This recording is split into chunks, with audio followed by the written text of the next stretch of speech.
The sports you love, the teams you can't live without. Get a sense of urgency! This is Jake Scott and Ben Anderson on 97.5 The KSL Sports Zone.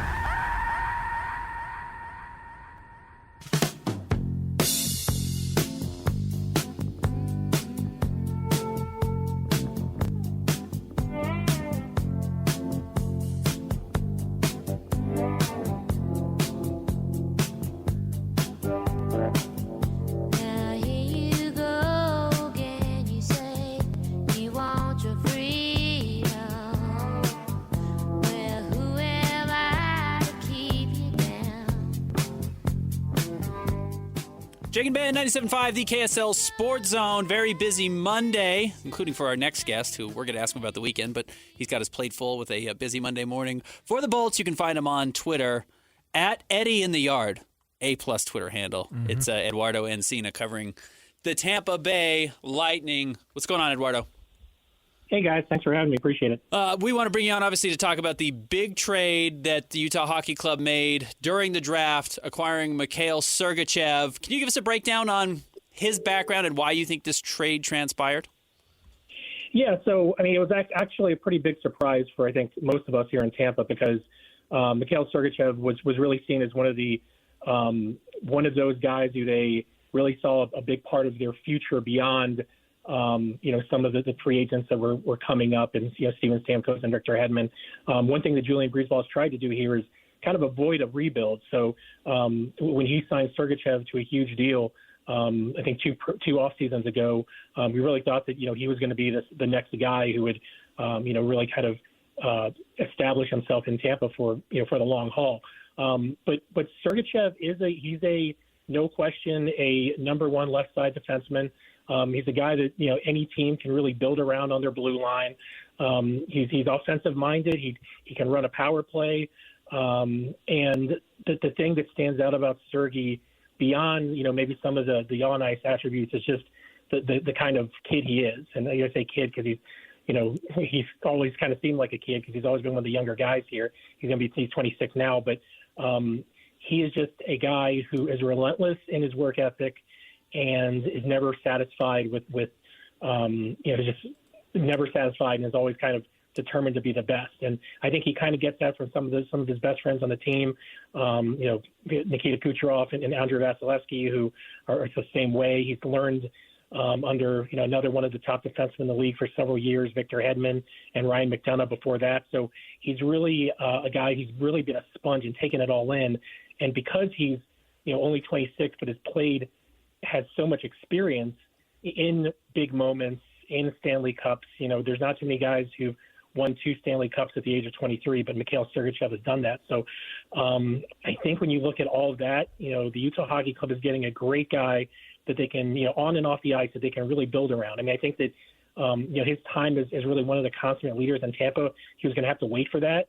I think there he really goes into there and he can be that guy who can really lead a blue line into the future. And he's, I can't say, as a reporter, I can't say enough good things about Mikhail Sergachev because he's one of those guys who you really love watching the way he plays on the ice.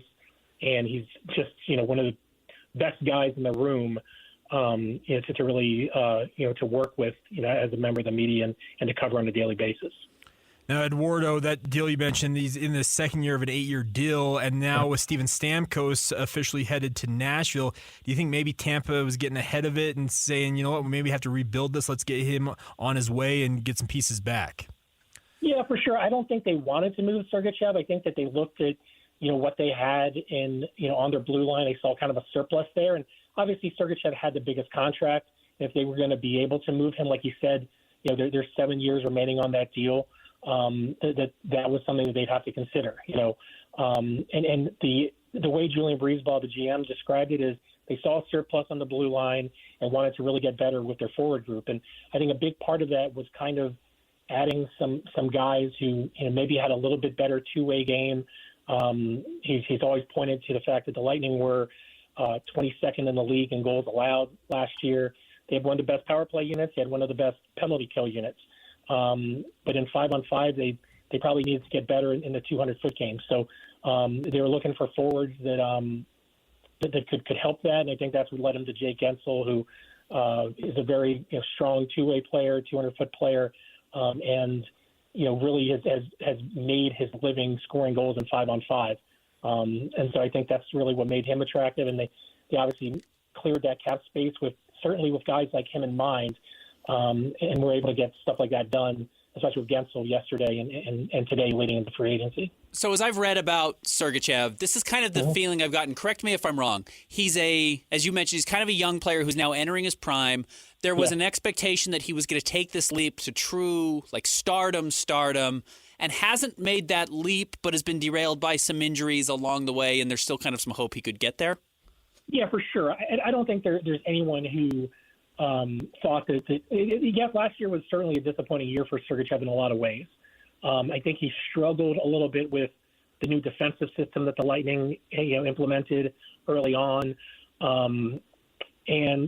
also the defensemen get a lot of blame for that.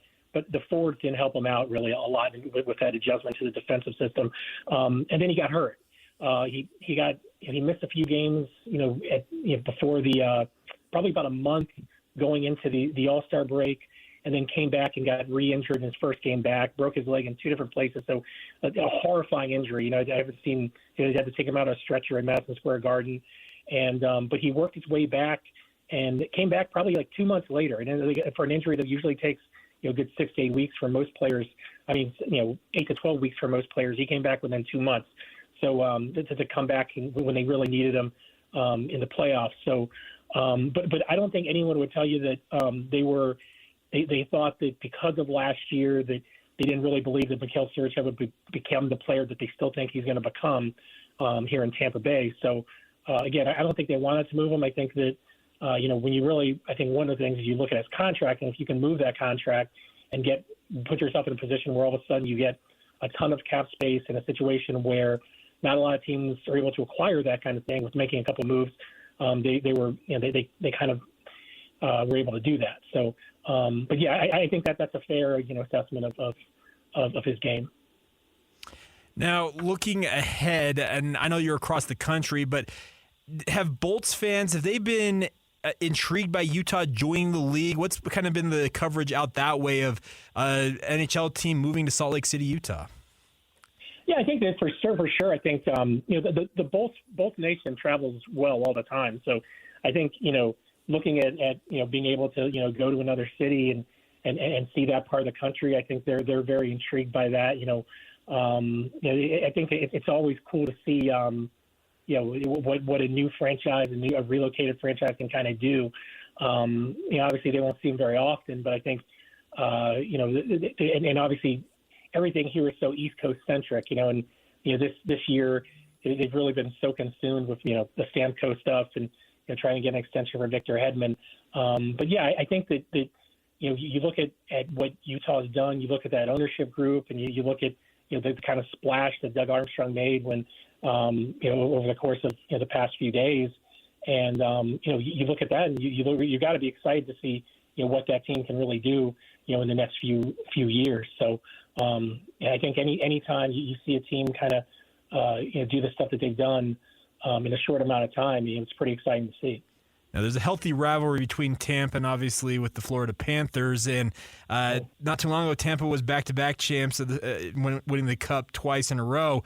How are Bolts fans dealing with the fact that the Florida Panthers now hold the Stanley Cup? Yeah, well, I think it definitely stung. I think the Lightning fans look at the Panthers kind of their little brother. They kind of slapped them around a little bit in the playoffs on the way to the Stanley Cup, a few years back, and but the Panthers got the best of them this postseason. And but I think also at the same time you look at the way they kind of built their teams and kind of played with a chip on their shoulder, because I do think that out here they do a lot of national media and some of the media up north, the Original Six kind of fan groups. I think they kind of put Florida hockey on an island a little bit. So the fact that the past several years that a Florida team has been in the Stanley Cup final for 5 years in a row, I think they can kind of have a little kinsmanship with that. But they definitely didn't necessarily like seeing Florida in that position. But I do think that they probably the organizations and the teams probably have a little bit more in common than they might want to admit, especially in the way that they've kind of built their teams and found that kind of that style of play that you really need to win games down the stretch and when it's most important in the playoffs. So probably a mixed bag of emotions. I see a lot of fans being like, but I think if you really think about it, you kind of got to, you kind of see that, the similarities there between the two organizations. Read him in the Tampa Bay Times. Find him on Twitter at Eddie in the Yard, Eduardo Encina. Great stuff, Eddie. Thank you. Thanks for having me. There he is, Eduardo Encina, giving us a breakdown on the first major move in Utah Hockey Club history. Mikhail Sergachev joining the Utah Hockey Club. Again, it's so funny to see these 8-year deals, and he's the second year of his 8-year deal. It's like, this guy's going to be here forever, and that's the expectation, is he's going to come and anchor that defense for a long time. He steps in as the best defensive player on the roster day one. And they're paying him as such, too. Yep. That 8-year deal, I think it's $7 million annually, average annual value, so they're paying him for that. True Eubanks money. There you go. Well, the funny thing about this is the NHL allows you to go to 8-year deals. Remember the NBA for a while there?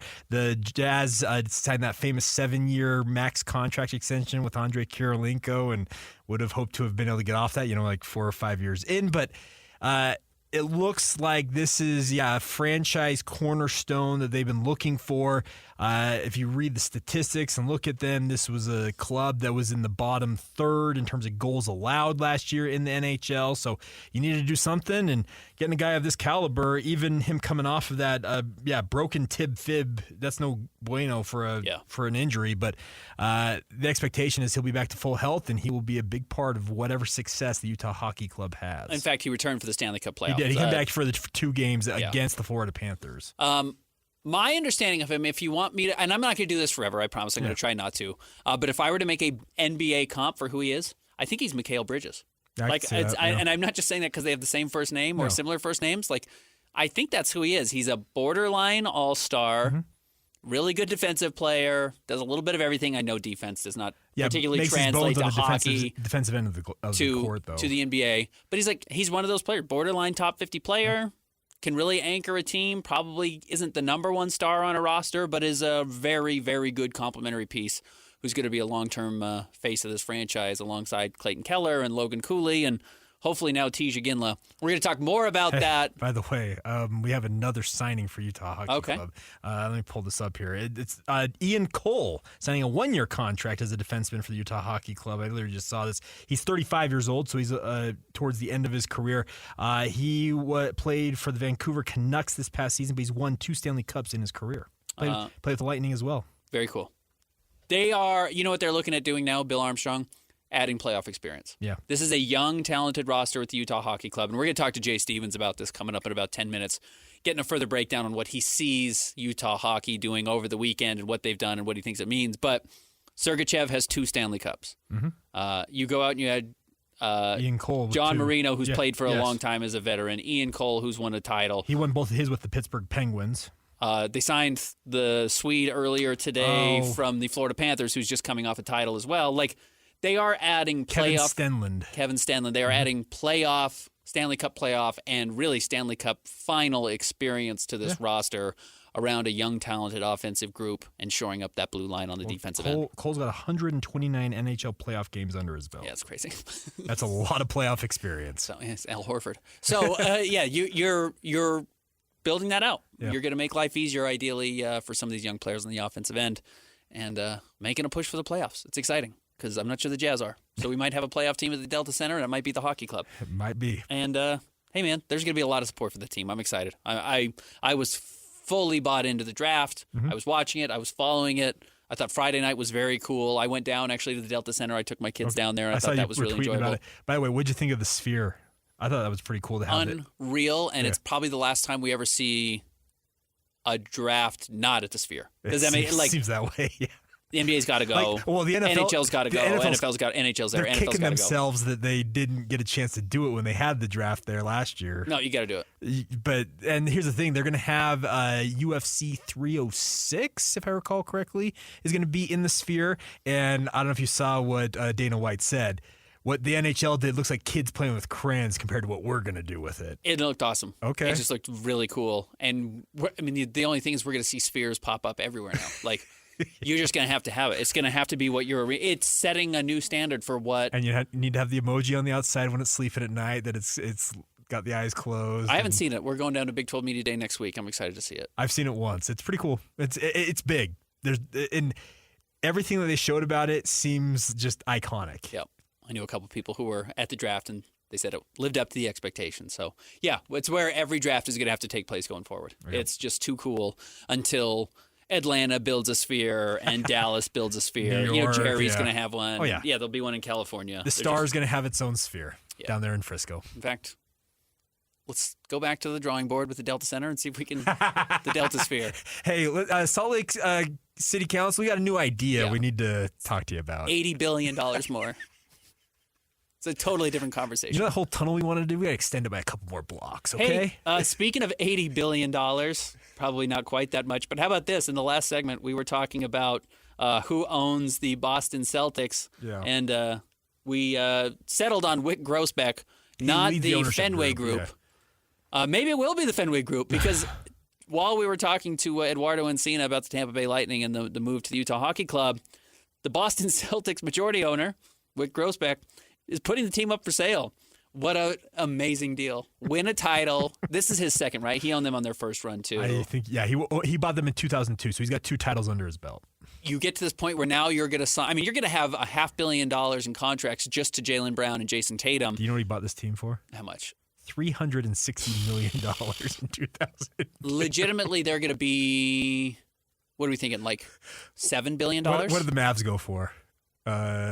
When 3 Cuban sold them, but the fact that this has got 4, a championship on this and is it's one Boston. of the most historic franchises in all of sports, they got and they're 18 coming titles. off a title, and it's in Boston, and they are set to win another title. Like this, he is selling at an absolute all-time peak. High. Yahoo, Google, Apple stock prices. $8 billion. Here's the thing. I'm thinking honestly, $7 billion. 7, 8, and if somebody really wants to push the envelope and just knock out all of the bidders, you push it to $10 billion, and Wick Grossbeck's like, hey, see you guys. Yeah, I mean, the thing is, there is that type of money now that is floating around, and there's going to be some team or investment group that says, well, we're going to sit on it for 30 years. And the same way we laugh at him buying it for $300 million 22 years ago and it being worth 10 times that, you're going to go back, or maybe 20 times that. Someone might say, well, yeah, this basketball team, is worth $15 billion in 20 years.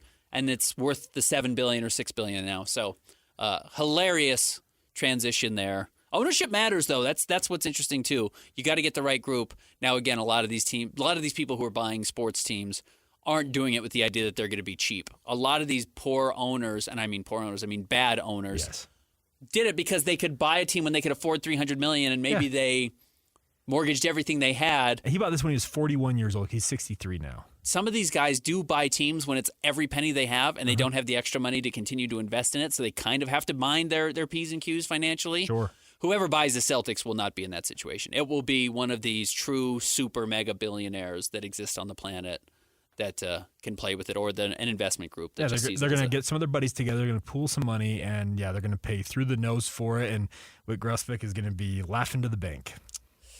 Wow. Big news morning. Does he try and retain, because Cuban retained a percentage and also essentially is the decision maker? Some of the Millers have. I wonder if he could retain the decision making power in that deal. I wouldn't think so, because that's the type of franchise that whoever wants to buy it's going to want to have the controls. Yeah, I don't think he. I would think he gets out. And here's the thing: if he's selling it right now, that indicates that I'm selling high and I'm moving along. It's not Mark Cuban where he needed an infusion. He felt like he wanted an infusion, wants to cash in on it, but he still wants to be involved. This feels like a guy who's like, you know what? I've had a good run. We've won 2 titles, and I am gonna make an absolute fortune off of this. No better time to unload. I mean, this is a great time to get out of the Boston Celtics business. They are the favorites to win it again next year. Mm-hmm. Whoever buys it thinks, hey, man, I'm going to be able to stand up on that stage with Adam Silver and Jason Tatum and Jaylen Brown, and I get to look like a celebrity and introduce myself to the world, because they should repeat. I know teams aren't repeating right now. We've had 6 different champions in 6 years, but they were far and away the best team in the NBA this season. They made quick work of the Dallas Mavericks in the playoffs, and I would expect them to do it again. So they just signed Derek White to a 4-year, $126 million deal. As we mentioned, they're going to sign Jason Tatum. They are going to be good next season and for a couple years beyond that. Here's a good tweet right here. Zach Lowe from ESPN tweets this to Bill Simmons. Start working that Rolodex, buddy. Yeah, right. Yeah. I mean, Bill, what do we think he cleared in the Ringer sale? Oh, couple hundred million, yeah. Probably? Yeah, but he'd need significant investment. So he's a tenth of the way. He could buy them 22 years ago. Yeah, he could at least get a majority share. Yeah, he could have gotten the majority share back then. Now, yeah, he's going to need some very, very rich friends to help him out. My brother texted me this morning, and he said, Bill Simmons is still alive, ? And I was like, yeah, Bill's like 50. He meant Richard Simmons. Richard Simmons, okay. I was the old king of workouts. Yeah. I was like, yeah, Bill's young. Bill's in his prime. He is, yeah, trust me, he's done a lot for how young he is still relatively. But also good news, Richard Simmons also still alive. Hey, there you go. All right, we're going to take a break. When we come back, Jay Stevens is going to join us, our Utah Hockey Club podcaster at KSL Sports. He was down at the draft over the weekend. Got featured on Ryan Smith's media session, too. They're thick as thieves. He's in Park City watching the first practice for Tige, Iginla, and Cole Baudouin. So we'll get a breakdown on both of those players and what he thought Utah hockey did over the weekend. Stick around, Jake and Ben, 97.5, the KSL Sports Zone. Who's got it better than us? Nobody! Your home for the best sports coverage in Utah. You're listening to Jake Scott and Ben Anderson on 97.5, the KSL Sports Zone.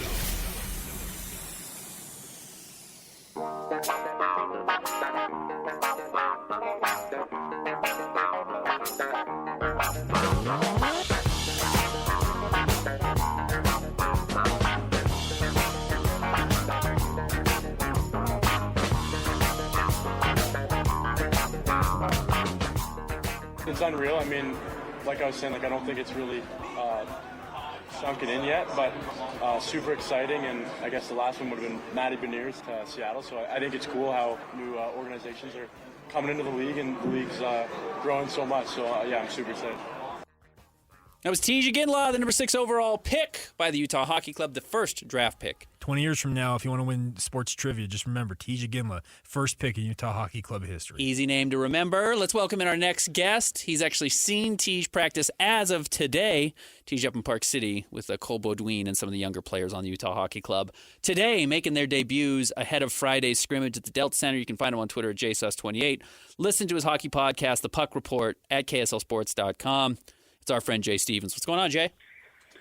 Just being blown away by watching NHL players practice in Park City, and it's amazing. What a great morning. Man, it's pretty awesome. Okay, let's start with the draft before we get into some of the major moves that they made in trades and then the signings this morning.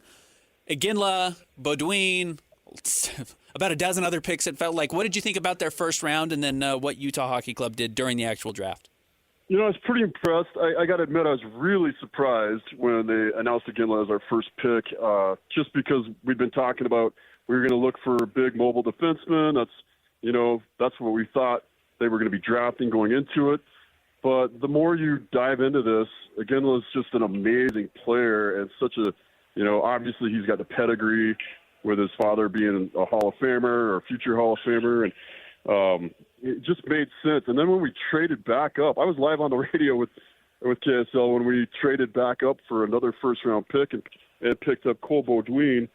And watching him play today, just amazing picks. These are kids. I don't think they're going to make the roster this year, but these are guys we're going to know for a long time. And I think, like Bill Armstrong said, he's building the team to be good for a long time, and that just proves it. We've got some real talent out here at this rookie tournament. Now, Jay, you talk about the fact you may not see them on the roster this season. Give us the typical timeline for a guy of these guys' caliber. Is it 2-3 years? What are we looking at ideally? These kids still each can play 2 more years of juniors. Okay. I think that's it. They're going to play at least 1 more, and then maybe they'll pull them up and let them play in the AHL against. That's when they always say it. Play against grown men. The AHL has grown men in it, so they'll get out there and. So I think 2 years would be a good. So we wouldn't see him on our roster till the 3rd year. There is a kid here today, our 5th round pick, Owen Allard, who's just standing out. Looks like he could be a guy that breaks the roster this year. What are you looking at? When you look at Tige Iginla, you see him for the first time. You see Cole Baudouin for the first time. What are you looking at with these guys as far as prospects, and what have they shown? The first thing I always look at is their shot. How do they shoot? How confident are they? What's their release like? And these guys have clearly been well taught and well schooled. They have real quick releases. They're fast with the puck.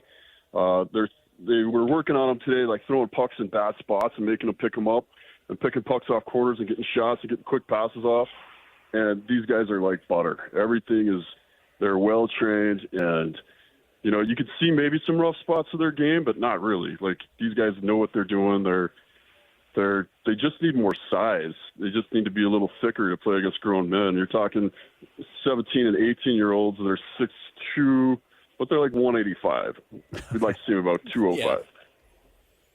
Now, with regards to this, they're calling it prospect development camp. How many days are they going to be practicing? And obviously, they're going to cap it off Friday with that scrimmage down at the Delta Center, correct? Yeah, they're on the ice for 3 days, and then the fourth day is a bunch of testing and talking and classes, and then the rookie tournament at the Delta Center Friday. So they're going to get through. Every team does this every year. Sometimes they also get a rookie tournament in where you see all the draft picks and rookies play against the other NHL teams. So that's fun. I'd really like to see us participate in that pretty soon. I expect to maybe see an announcement of that. That's what they're doing. They're out here. They're doing it. Looks like any other camp you take your kids to. They start out with inside, outside edges. It's funny. The parents always complain. They're like, "Oh, our kid's too good for this drill." And here we are in the NHL watching first-round draft picks to the exact same drills every kid does to warm up. So the first 40 minutes out here this morning, each group did no pucks, just skating. Even the goalies, no pucks, just pure skating. Then they flood the ice, come back, and then get a real good, gritty practice in. Now, you mentioned the fact that they may do a tournament with other teams. That sounds like an NBA Summer League type deal. Is that kind of what that whole idea of that they might be going forward with? Yeah, pretty much exactly like that. The rookie tournaments have always been fun to watch. Anaheim, LA, and San Jose and Phoenix used to do one, and they'd take turns hosting it. And now you got to see all the up-and-coming kids play against each other. And, it's just like what happened. We just saw the draft, and then 2 days later, here we are, 3 days later, they're on the ice in Utah. And that was the same way with the rookie tournaments back in the day. You'd see them actually playing against each other. And it's really cool to see our jerseys. We have Utah jerseys. We have helmets with Utah stickers on them. Chris Armstrong, Bill Armstrong, very busy over the weekend in free agency and trades as well. They shore up the blue line, going and trading for Mikhail Sergachev, trading for John Marino. They re-signed Sean Durzi yesterday. What do you make of those, I guess, in order? What do you make certainly of Sergachev and his addition to Utah hockey? The Sergachev move was a brilliant move. He was injured last year, so maybe his value dropped a little bit. But this is a guy that's a top 10 defenseman in the NHL. Would have been number one on his team on any other team in the league, except for LA except for Tampa Bay, where you've got Hedman. So he's going to come in and immediately stabilize our D-core. And for a guy like Sean Durzi, who's just got nothing but potential, he's a phenomenal defenseman already, and he's just young. So to have a guy like Sergachev come in, who's still pretty young and at the peak of his career, have him kind of solidify our D. Same with Marino. I don't know if you saw, we just signed Ian Cole, a Stanley Cup winner with Colorado. So what we said was our problem, and what Bill Armstrong said is we needed to solidify that defense. It looks like it's pretty solid now, just overnight, basically. It's pretty impressive. Now, I know there's still moves to be made, Jay, but what is your confidence level with the moves as currently constituted and the way the roster is set up, that this can be a franchise that pushes for the playoffs year one here in Salt Lake City? Yeah, and Bill Armstrong's been very cautious about setting that as the goal. He wants to let the Utah fans know that, we're in year 4 of the rebuild, and we've got a lot of youth on the team. But if you just as a fan that watched games and watched what happened last year, these guys were on a tear, and they were playing really well. And then all this upheaval came, all the rumors, all the speculation about their team being sold or whatever, and they dropped 14 games straight, and they barely missed the playoffs. So now you stabilize the D-core, you add a couple talented forwards, and you don't drop those 14 games. I don't see any reason why we wouldn't make the playoffs this year. If they play like they played last year, we make the playoffs this year. And Jay, I know they've added some signings already this morning, but they still have kind of a reasonable amount of money to spend, right? Like they might not be done as far as either trades or signing more talent. Yeah, they've got still tons of cap space. They've been really conservative with what they've been spending. Bringing in Sergachev obviously was a bunch of money. Ian Cole's not going to be a bunch of money. So they're still going to have a lot of room. And this is kind of breaking news, and it kind of sad to break it to all the Utah hopeful here, but Utah's Trevor Lewis just re-upped with the LA Kings for another year, where they plan on him playing for a year and then taking over player development there. So all of us were kind of hoping that would be one of the additions we saw, but it's not going to work out. But yeah, they still have cap space. They still got some moves to make to maybe finish solidifying what's already a pretty solid decor, right? Well, sure, and that's the thing about it. Trevor Lewis, obviously, hometown kid, would have been fun to have him here, but once again, Jay, we all know this. LA wins out. Yeah, LA wins out. I would have loved to have seen it, though, because, that's just a kid. Well, I call him a kid. He's been in the NHL for 17 years now, but 2 Stanley Cups. He always is the unsung hero of the team. You can't beat him in the gym. These young kids come in and try to outwork Trevor Lewis and quickly find out that's just not going to happen. Sorry, Jay. Other big piece of news this morning that came out, the home opener for the Utah Hockey Club, Connor Bedard, the Chicago Blackhawks, October 8th, 99 days from today. That seems like about as cool a matchup as you could have, bringing in a future star in the NHL. Yeah, and I just want that to sink into everybody. The Chicago Blackhawks are playing in the Delta Center October 8th against our Utah Hockey Club. I mean, that's just 3 months ago, you would have laughed at me if I would have told you that's going to happen, right? And so, yeah, Connor Bedard, future star, but, man, he's already a star. Like, he tore it up last year. He did everything everybody thought he would do and more. And if he wouldn't have lost those games with that broken jaw, who knows what kind of goal potential he would have reached at that season. And, again, a kid with nothing but, potential. There's no ceiling on that kid. And we're going to get to see one of the best in the league in his second year in the league to start our season, to start our, what's going to be our new tradition of going to NHL hockey games in the Delta Center. Well, see, and it's 99 days away, and Ryan Smith, and by the way, I loved your cameo, by the way, during his media session down there in Vegas. That was awesome, by the way. Really cool of him to do that. That just kind of speaks to who Ryan is. But he talked about the fact that he said it was like 100 and some odd days away, but today it's officially 99 days away from puck drop on the regular season. There is still a long way to go for this team, but they're going to have to get it done in time, right? Yeah, and I think they will. I mean, on the hockey side of things, everything's just been functioning like a normal NHL hockey team. So our team's going to be ready. It's all the other stuff. Like, do we have enough media people? Do we have, those are the other things that kind of worry you. Like, obviously the Jazz people are doing double duty.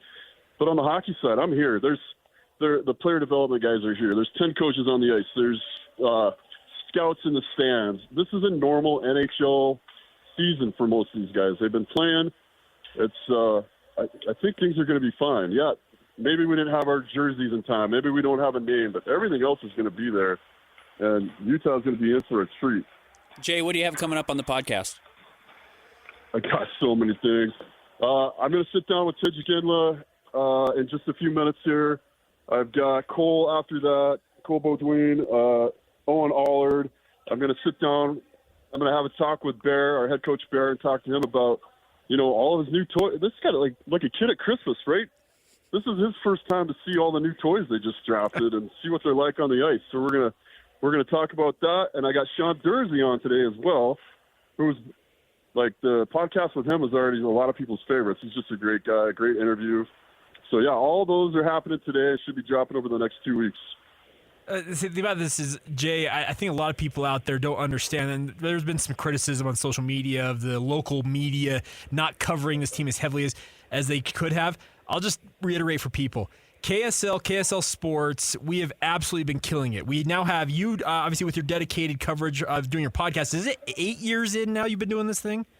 Yeah, 8 seasons. 8 seasons. So you've been rolling for a while. Then we just added Kyle Ireland, who is now the dedicated insider / beat reporter for the franchise. we've got it covered top to bottom here on at least on our end of things. Yeah, and KSL's been so supportive of what I've been doing, and they believed in hockey, even though they didn't believe an NHL team would come. They felt it was important to have some kind of coverage with the Grizzlies and all the youth teams and our ACHA teams here. So we've been out here doing it. KSL's been out here doing it, and we're going to keep doing it. And, yeah, it's just, we're in talks to get more and more stuff, more and more coverage as the season starts. We should have a show where we're catching up every week and having players on and just doing a recap of how the team did during the week. So KSL's your source, man, your source for hockey. If you haven't found it, the Utah Puck Report, part of KSL Sports, find him on Twitter at JSUS28. Jay Stevens, our Utah Hockey Club podcaster. Great stuff, Jay. Thanks. Thanks, guys. There he is, Jay Stevens, up in Park City watching the premier practice for Tija Ginla, Cole Baudouin, and some of these young players. And we'll see what this team looks like going forward. Yeah, if you're looking for hockey coverage in the state of Utah, KSLSports.com is really the best place to get it. People at the draft, TV, writers, podcasters, etc. We had Kyle on this morning with DJ and PK, and he was on his way up to Park City to cover that along with Jay. So very cool. Honestly, fun to be a part of. Cool to have the resources at KSL Sports to be able to do that. And it's only going to get better. And I will tell you, if you want access to the players, I mean, Jay's got it. Kyle's got it. Like you said, he's already had Sean Dursey on his podcast. They've had Clayton Keller, who's the star of the team. Going to have Tija Ginla coming up. He's interviewing him today. That will be available on the Utah Puck Report as well. So find that. Go to KSLSports.com to get all your podcasts, in addition to everything else we do. It's plentiful. We got a lot on there. Like, you're doing your stuff with the Jazz. And by the way, it was an insane week last week. Back-to-back drafts. Yeah, it's crazy. Just like, jeez. No, look, it's hard to do. It's. I really admire what our bosses have been able to do, whether it's Maddie or Nate or Tanya, and the ability to schedule everybody, to get everybody where they need to be to cover these thoroughly on the radio, on the digital side, in podcasting is really cool, and it's a really fun thing to be a part of, and it's just continuing to grow. So KSL Sports, your one-stop destination. We'll wrap up the show. Coming up next, stick around. Jake and Ben, 97.5, the KSL Sports Zone. My name's Liam O'Brien. You guys can call me Spicy Tuna. What's that? Whether it's the Jazz, Utes, Cougars, or Aggies, these guys have got you covered. Time to eat, fellas. You're locked on to Jake Scott and Ben Anderson. 1, 2, 3, move it. On 97.5, the KSL Sports Zone. Two amigos on the airwaves, talking sports. They got him Matrix and on soul. Loves his tie-dye, Ben's got style with his scarf. Oh my.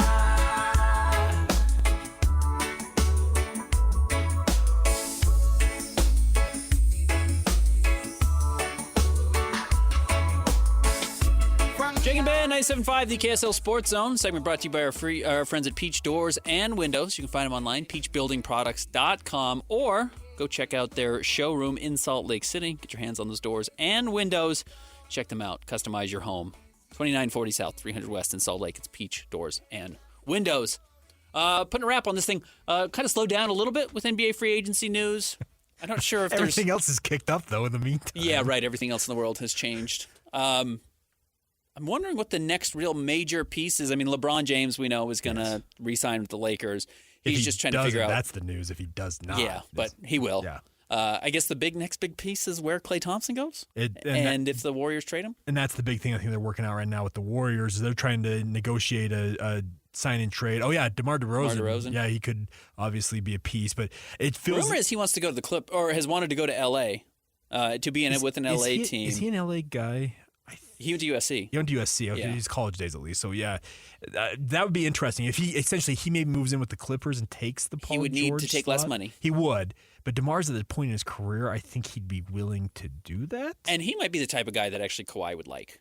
He's just kind of no nonsense as well. I like DeMar. I've always liked DeMar. He's all business. He just plays ball. Yeah, just like Kawhi. He's there to play ball, and that's interesting. I don't know. I'd be curious to see if that ultimately comes to fruition. But yeah, it feels like Klay Thompson. If it's a sign-in trade or essentially they just let him go, I think they're going to try and work that sign-in trade because that whole deal with the Chris Paul getting literally zero back after you dump the salary of Jordan Poole, that hurts that franchise. So I think that they need to get that sign and trade in place just to get some sort of asset or assets out of said deal. And the Boston Celtics went up for sale in the last hour or so. And by the way, did you read the whole statement from the Celtics about this whole thing? The managing board of the ownership group expects to sell a majority interest in 2024 or early 2025, with the balance closing in 2028, and expects Wyc Grousbeck to remain as the governor of the team until the second closing in 2028. Okay. So basically, it's so expensive, you're going to have to do it in pieces. This screams, and Chris Mannix pointed this out on social media, this screams what happened with Minnesota, and it's turned into an absolute you-know-what. Yeah. So I don't know. We'll see. Somebody's going to pay a lot for that franchise. I do wonder if they'll negotiate that. Yeah, Wyc, as soon as we control majority, you're no longer the governor. I'm the captain now. Yeah. Hey, get the official debit card of Utah Jazz, University of Utah Sports, and Real Salt Lake, and more exclusively at America First Credit Union. Speaking of Real Salt Lake, some All-Star news. Yeah, Chicho Arango is going to be playing in the MLS All-Star game, but he is not alone coming from Real Salt Lake to that All-Star festivities. Justin Glad, the first homegrown talent to earn an All-Star nod, obviously from the famed RSL Academy. Pretty cool to see Jay Glad. He's been a fixture on that franchise. He's the longest tenured player that's currently on the roster. He fills in as captain often when Chicho is rarely out of the lineup. So really cool to see both of them getting their due, and I think both of them very much deserving of those All-Star nods. We have talked about BYU wearing their shadow drop throwback jerseys from the Cotton Bowl year, which was 96, 97. Yeah. Jazz make their first finals appearance in 97, 98. Utah basketball makes their Final Four run. 98, yeah. And then you talk about, 2008, Utah goes to the Sugar Bowl, Jazz go to the conference finals. There's kind of all these things. We're kind of in one of those areas right now. Yeah. RSL's playing extraordinarily well. Utah hockey's moving in. BYU basketball is as exciting as it's ever been. Yes. Utah football is expected to do huge things in the Big 12 this year. The one kind of low spot, unfortunately, is the Jazz right now. Not in a situation to win big, but we are in one of those sweet spots where we've had, it seems like basically every 10 years. 96, 97, 98, 2007, 2008. I guess not so much 2018, but now 2024. We're in the spot where we're in pretty exciting times to be a sports fan in the state of Utah. Well, and that's the thing about it. There are gonna be young, impressionable sports fans out there that are gonna latch on with these teams during this period, and it's gonna make for lifelong fandom. And that's kind of what sports is all about. You find your team kind of early on, or team or teams, I guess I should say, early on in life, and through thick and thin, you're kind of with them through the highs and the lows. And right now, there's a lot of Jazz fans. Yeah, they're a little bit anxious as to what the future of that franchise is, but there's a lot of other teams locally that are doing really, really good things. And you're right. It's absolutely an exciting time to be a sports fan here locally. Maybe not your favorite team. No, but maybe not. Some team that you have general interest in is playing well. There's a lot of people in the state that may not be ardent Real Salt Lake fans, but when RSL's playing well, trust me, they're rooting right alongside everybody else. And that's just an example. I'm just saying, there's a lot of people they want to put on for the state of Utah, just like Ryan Smith, by the way. He wants to put on for the state of Utah. That's all he is in it for. He is a believer in what we offer. Yep. And I don't think he has a reason to feel wronged for that. No. I think Utah fans will back him. I think Utah fans are clearly, look at the season tickets that have sold for Utah hockey. I don't know how anyone's going to get a ticket for the games, in all honesty, at least for the first 2 years. I had a conversation. It's going to be really difficult to go see a game in person. I had a conversation with a person they've got, I would say, fairly deep pockets, and even they are stunned at the lack of availability, even in their realm. And I'm talking, this person wouldn't have a problem putting up for season tickets for multiple seats. That's just, it's nothing to them. But they were still telling me, it is a tough ticket to get. There's 16,000 seats. A bunch of them are obstructed. 10,000 unobstructed and about 6,000 obstructed. And 34,000 people who signed up to get season tickets. So put $100 down. Yeah. Yeah. So they're going to have to work to figure that out. They have different packages. They have full season, half season. There's probably going to be some mini packs. It's going to be a packed house all season long, it feels like. For several years. Well, at least, yeah. And here's the best part about this. Utah sports fans, they're a pretty hardy bunch. They show up. They want to watch their teams play. And here's the thing. The Jazz last year, when they pulled the ripcord at the trade deadline, that building was still packed through that final stand. It was a 5 and whatever they ended up finishing the season, that run they went on. 26 and 26, and they finished with 32 wins. So whatever it was, 31 wins. But the place was packed the entire way through that. All right, coming up next, Hans Olsen, Tim Lacombe sitting in for Scotty G today. Ton of NBA free agency news. Nobody better to have than Tim Lacombe on with Hans Olsen. Plus, recap on the hockey weekend, BYU news, Utah news. Tons going on. Stick around. Hans and Scotty coming up next. Thanks, Christian. 97.5, the KSL Sports Zone.